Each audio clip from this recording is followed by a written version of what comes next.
Hi everyone, Happy New Year and welcome back to my channel. Today I want to talk about the iPhone. And I have 10 tips and tricks, hidden features, some cool, things that you probably didn't know you could do with your iPhone that'll just make using your iPhone every day so much easier and so much cooler. So, if you have an iPhone, grab it, follow along, and let's just jump in. Let's get into it. Okay, so the first one. Let's say you have a lot to type out. And you know, the phone keyboard can get like cramped, fat fingers, like you just hit 2 letters. The way more efficient way to type something out is to use your voice. So you'll see there's this little microphone in the bottom right. If you tap that and start speaking, it'll text out, write out anything you're saying. Hi, how are you today? ? Just makes it way more efficient. The spelling's right. It's just easier, okay? Now let's say instead of hi you want to say hello. Now you can of course just like tap and get there, but sometimes again you tap in the wrong spot. It can get annoying. So if you hit the space bar and hold it down, it basically turns this into a trackpad. Just use your finger to get to where you want, let go, and then it's just a way more accurate way of getting to where you need to be with your cursor. Now, let's say though, you're walking outside. I do this all the time. You have a coffee in one hand, you're walking, you need to text someone, there's people around. You don't really want to like use your voice to text out and let everyone hear what you're saying. So again, you only have one hand available, and getting your thumb sometimes over to the A or the capital, whatever, is not always the easiest thing to do.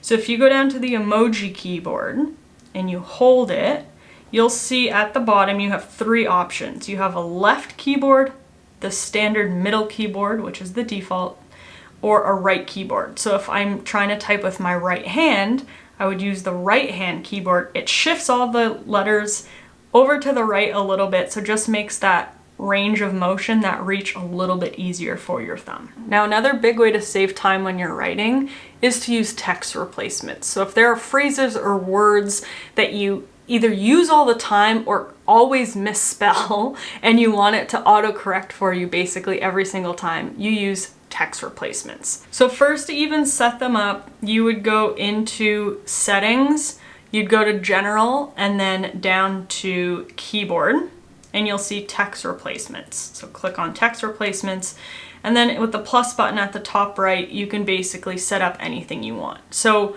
a big one that I use is for emails. Typing out the email can just be a real pain.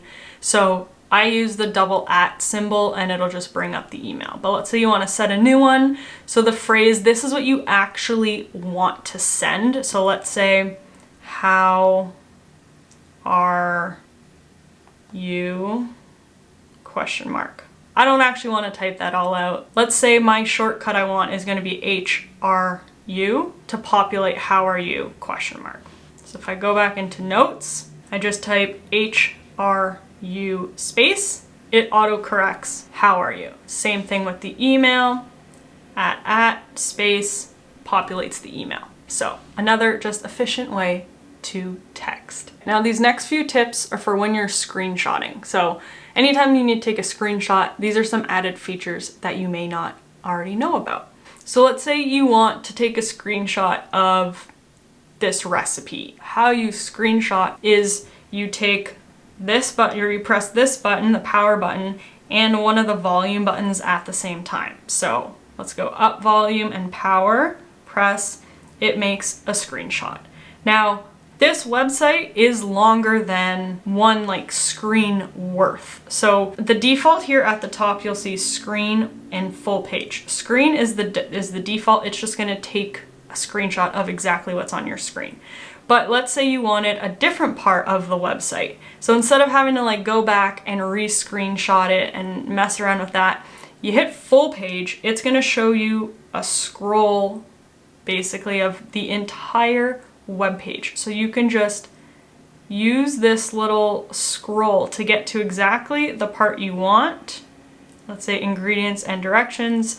You would hit done, and your screenshot is now saved. So it's a little bit more of a custom way to take a screenshot. Now, the other big thing you can do from screenshots is sign a document. So if anyone ever sends you something and you need to sign it, we don't all have printers or scanners these days, just sign it electronically. And you can do that right from the screenshot. So the first thing you would do is take a screenshot of the document. So the same way, like open the document and then use the volume key and power key to actually take the screenshot. We're gonna pretend that this peanut butter and jelly recipe is the document you need to sign. And then at the bottom here from the screenshot, you will see plus button down here. You're gonna click on that, you'll see signature. So click on signature. Then you can add or remove signatures. Okay, so maybe you only need an initial or you need a full signature. You can hit the plus button. The lines down here if you need to be really clean. So just add your signature, hit done. It'll add it then to the document and you can make it bigger, smaller, whatever you do, you would just line it up with whatever the line is, hit done, or send it right, share it with the person, and now you have a signed document. This next tip or trick is how to screen record on your iPhone. I find it incredibly useful and something that is very underrated. Anytime someone asks you like how to do something on your phone, I find it, instead of just like typing out the instructions or FaceTiming them and like walking them through it, I just screen record how to do it on my phone and then send them the video of the instructions essentially, or of how to do it. You would go to settings and then control center. If it's not already in your list of included controls, you would just go down to screen recording and hit add. And you can move it around if you want it somewhere else, but I leave it at the bottom, so that's how you add it. And then anytime you need to access it, you would just swipe down, and now you see it here, it's your last app at the bottom. Okay, so you would just hit it. It does give a little bit of like a countdown, so it gives you 3 seconds until the recording starts. You can record your screen. You can hit at the top here, it'll say screen recording stop, hit stop, and it saves it to your photos as a video. And then you can just send that video to someone and show them exactly what they need to know.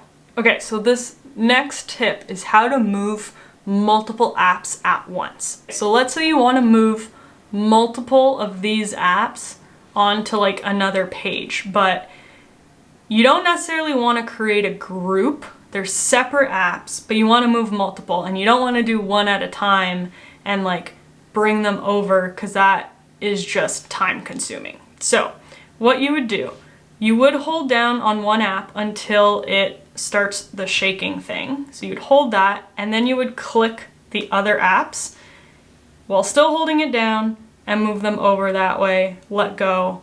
And they're not in a group, they're separate apps, but now they're on the other page. We have about 3 left. These first 2 are just really quick and easy ones. So let's say you need to adjust the volume to something you're watching. Of course, you have the buttons on the left or right. Sometimes, pressing the button is just really annoying and it's just not fast. So you'd press the button once and then you can use your finger to actually control it from here. That's just another way to adjust the volume that's a little bit more precise and gives you control. You don't have to like hold the button down or up and accidentally like blow your eardrums. The other one is to get rid of robocalls or like random numbers calling you.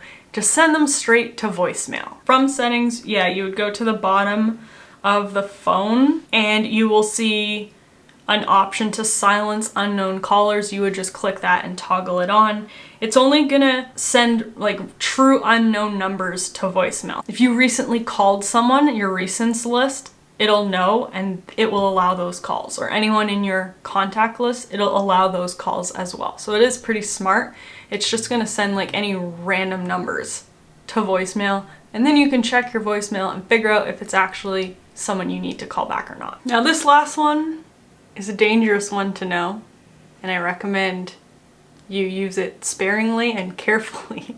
I don't even want to show you how to do it because I don't want to be held responsible for this behavior. So you did not hear this tip from me. But if ever you're on a phone call and you want to you just want to hang up on the person, but you don't actually want to hang up on the person because that can be seen as rude, right? So what you can do is turn on airplane mode, and it'll end the call, and it'll give them the call failed message. So they'll just think you like lost service when really you hung up on them. So you don't actually have to end the call because they would know that, but you would just like swipe down from the top to the control center, turn on airplane mode, and the call goes dead. But again, that stays between us. All right, that's it. Thank you for watching today's video. If you liked it, please give it a thumbs up, subscribe to the channel down below, and let me know which tip or trick you think is going to be the biggest game changer for you. That's it. Have a great day. Bye.